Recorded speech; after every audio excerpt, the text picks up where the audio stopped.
আলহামদুলিল্লাহি ওয়াহদা ওয়াস সালাতু ওয়াস সালামু আলা মান লা নাবিয়্যা বা'দা আম্মা বা'দ আউযু বিল্লাহি মিনাশ শাইতানির রাজীম বিসমিল্লাহির রহমানির রহিম ইনিল হুকমু ইল্লা লিল্লাহ। মুক্তির মূল মন্ত্র ইসলামী শাসনতন্ত্র। শুধু নেতা নাই, নীতির পরিবর্তন চাই, এছাড়া জাতির মুক্তির নাই, পীর সাহেব চরম নাই। এই প্রতিবাদকে সামনে নিয়ে চলছে ইসলামী আন্দোলন বাংলাদেশ ভবানীপুর ইউনিয়ন শাখার দ্বিবার্ষিক সম্মেলন। সম্মেলনে উপস্থিত প্রধান অতিথি, প্রধান আলোচক, সভাপতি এবং আমার সামনে উপস্থিত দিন কায়েম সংগ্রামী ছাত্র ভাইরা, সবাইকে জানাই ইসলামী ছাত্র আন্দোলন বাংলাদেশ শেরপুর থানা শাখার পক্ষ থেকে সংগ্রামী শুভেচ্ছা অভিনন্দন। সংগ্রামী ভাইরা আমার, ইসলামী আন্দোলন, আমরা মুসলমান, আমরা এই দেশকে স্বাধীন করেছিলাম ৭১-এ সাম্য, মানবিক মর্যাদা, ন্যায় বিচার প্রতিষ্ঠার লক্ষ্যে।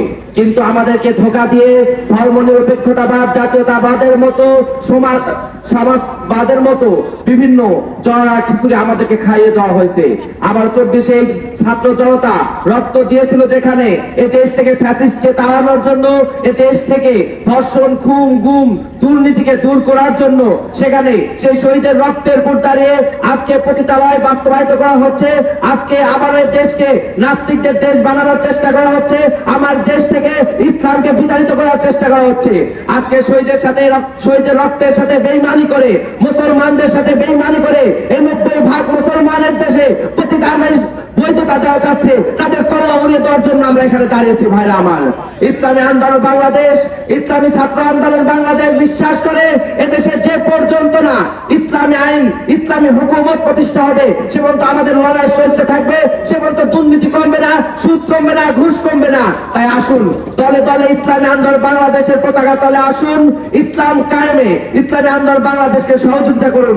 এদেশকে একটি সুখী, সমৃদ্ধি, একটি সুন্দর দেশ হিসাবে জাতির সামনে উপস্থাপন করার জন্য ইসলামী ছাত্র আন্দোলন, ইসলামী আন্দোলন বাংলাদেশ সহ ইসলামী আন্দোলন বাংলাদেশের যত অঙ্গ সংগঠন আছে সবাই সব অঙ্গ সংগঠনে যোগদান করে সবাই ইসলামী আন্দোলন বাংলাদেশের হাতকে সমৃদ্ধ করুন।